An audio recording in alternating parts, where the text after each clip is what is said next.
So I'm just waiting for Logan to arrive. Logan suffers from severe lead aggression. I've got what we call a stooge dog. That's the dog that is basically bulletproof. He wouldn't react to any other dog, so he's perfect to use for a dog with lead aggression. And I always use my dog Lockie. Little tiny white thing, nobody would think anything. He has never reacted to a dog, even big Rottweilers and Mastiffs. So we're gonna get Logan. Logan's coming down the road just now, and then we'll get started. You can see how nervous he is. So the method I'm using here is not scatter feeding, because that will be avoiding the situation. If we scatter feed, as soon as the food's gone, the dog then starts reacting, and even in 10 years time, if you use that same technique and method, he would still react in 10 years because you've just avoided the situation, you've not dealt with it face on. So by doing the drip feed method, his brain is telling him this is a positive experience. Then we're going to introduce the dog, which has always been the negative experience, creating the fear aggression. So the idea is it changes the dog's thought process. So subconsciously, I'm brainwashing him into seeing dogs into something positive, not negative. Dogs only react by positive and negative chemical reactions in the stomach. That's what makes them react. It's not memory, it's triggers. So he sees a dog, the trigger is, I'm in danger, I'm going to attack, I'm going to make all this noise, when actually a dog that's going to attack is normally silent. It's where we get a silent assassin. They would say nothing. We'd have the dog coming all the way up, right the way to the dog, and you'd think, oh lovely, they're going to be friends. Might even be wagging his tail as well. And then all of a sudden, they just lunge towards that other dog. So when a dog's got fear aggression, that's why it's easier to deal with, because we can see how he's progressing. And we can see a dog that's scared is going to make a noise. A dog that isn't scared and is just going to attack will just go up quietly and then lunge and go for the neck. So let's see how we get on today. Good boy. So he's also nervous of humans as well, I have to add. So that's why he's a bit off, aren't you, darling? Eh? So this reaction is to a dog a long way away. If you just give him lots of attention and just stroke him, because he's not barking. While they're not barking, give them the attention. As soon as they start barking, you move away. So the reason I'm not stroking him is because he is very nervous, and it's enough for him to be dealing with dogs for his fear aggression without me adding to it by trying to cuddle him and give him kisses. As much as I'd love to, that's setting him up to fail, and this is a problem. People shove their hands in dog faces, and then that's how dogs get put to sleep, because people prosecute. Shouldn't be putting your hand in a dog's face. I know him, but for somebody that doesn't know him, it's complete danger, which is why he always has the muzzle on. But obviously I'm here with him, he doesn't need the muzzle on. It's a safe, controlled environment, and that's why we've taken the muzzle off. So normally, just to reiterate the fact, he would normally have that muzzle on if he wasn't doing training with me. Okay? Nice, clever boy. One step. Good boy. Yes, if you just keep doing that. Just to let you know, you need 8 arms to do this. Good boy. Good boy. So then it's easier for you and you're more relaxed. If you just kneel down beside him, just one bit at a time and slowly. You can see how far away he is now. And he's not reacting. Now, last week when we did this, he was reacting from how far away? Just stop. So we're not bribing him. All we're doing is making his brain concentrate on that while he's also looking at Lockie. Because you'll notice when he's eating it, he's still actually watching. And that's the perfect case scenario. Okay? Good boy. Okay? Lots of praise. He's going to go in a second, so just beware. And as soon as he reacts, we just back off. We don't move, we move away from him and stop the attention and the positive reinforcement. Good boy. You're doing amazingly today. Isn't he doing fantastic? Oh, so just stop, stop, stop, stop, he's growling. You can feel the vibration on the lead.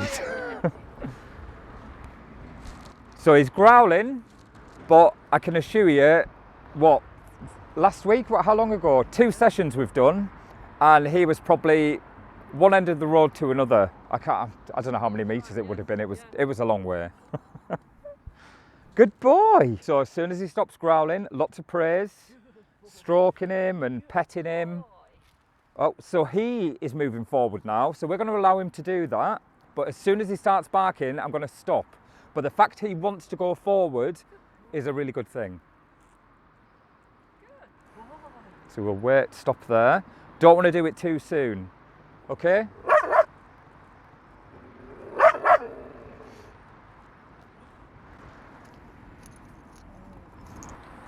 Only ever give praise when he's quiet like this, so we can come back in with the treats. So as soon as he turns away from the food, we know we need to wait a minute and just let him relax again. And you see his tail? How flat and under it is.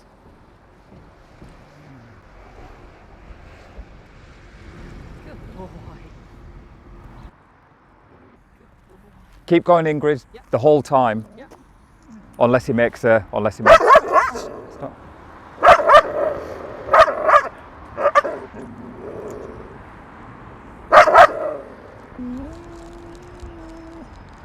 So you can see how it's de-escalating. Okay, watch the tail. He'll go flat as he calms down.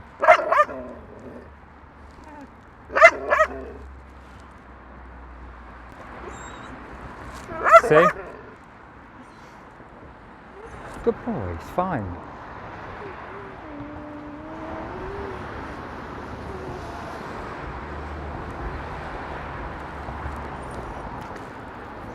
So what we're going to do is we're going to pop his muzzle back on now, because we are really close and I want to get closer. It also means I can pet him as well. Good boy. Okay, so he's still very nervous, aren't you? Hey? Good boy. There we go. Good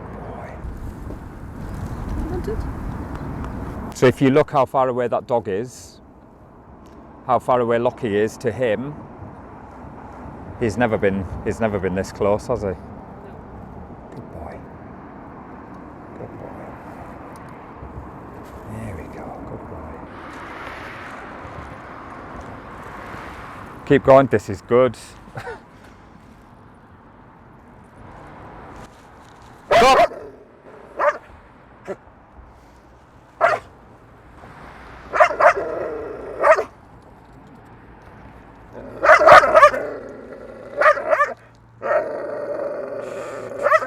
Hey. There we go. Don't just chicken. Oh, hang on.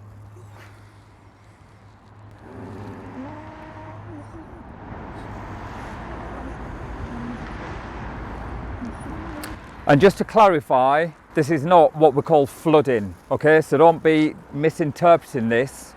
We're not flooding. We're not getting numerous dogs and bringing them all towards him, because that is a therapy that some people use. This is not flooding at all. So there's no need to put any messages underneath to say you shouldn't be flooding the dog. This is not flooding. One-on-one, he has seen this dog, Lockie, 3 times now, and we've got closer and closer each time.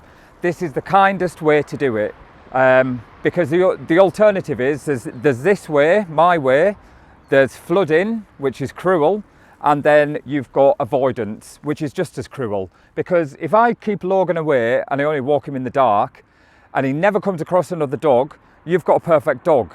Now, 7 or 8 years later, all of a sudden a dog comes around the corner and he hasn't seen one for 7 or 8 years. It would be the biggest fright ever. So avoidance is not kind. Good boy. Good boy. Oh.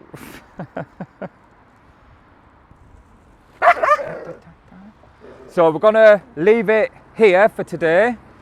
And for the next session, I think they're going to be able to meet, which is good. So that's what, third session? Third session of 10 minutes. That's all we do, 10 minutes. Don't do any more than that. Again, that wouldn't be good for the dog's mental health. 10 minutes, absolute maximum. And always end on a high. So because he's calm just this minute, we're going to try and get Ingrid to go off away, because we always end on a high. If we end and he starts barking, then I'll have to bring him back and we'll do a little bit more work. But hopefully we can get him away now. There's no dogs around, so we're going to make a quick exit. Come on, good boy. Do you want to come this way? Yep. Good boy. Good boy. He's